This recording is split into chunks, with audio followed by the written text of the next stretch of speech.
যখন আপনার নামে কেউ বদনাম করে আপনার সামনে কিংবা আপনার পেছনে, আপনার প্রথম কাজ হচ্ছে আল্লাহকে ধন্যবাদ দেওয়া। বলেন সবাই সুবহানাল্লাহ।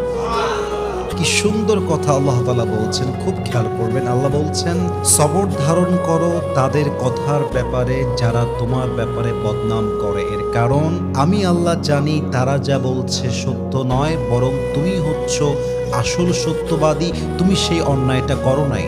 এবং মাথায় রাখবা, যখন তোমার নামে কেউ বদনাম করে তোমার লাভ হচ্ছে দুইটা।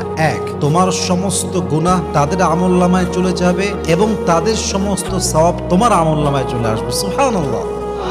তো যারা বদনাম করবে তাদের জন্য আপনি আফসোস করবেন যে ইস রে, আমার ভাইটা বুঝে না, আল্লাহ আমার ভাইকে তুমি হেদায়াত দান করো। কিন্তু মানুষের বদনামের জন্য, অন্যের চরিত্র নষ্ট হওয়ার জন্য নিজের চরিত্র নষ্ট করা, এটা বোকামি ছাড়া আর কিছুই হতে পারে না। ঠিক কিনা বলেন? অতএব আজ থেকে বদনাম করলে নারাজ হবেন না, মন ছোট করবেন না, ভরসা রাখবেন এক সত্তার উপরে। তিনি কে?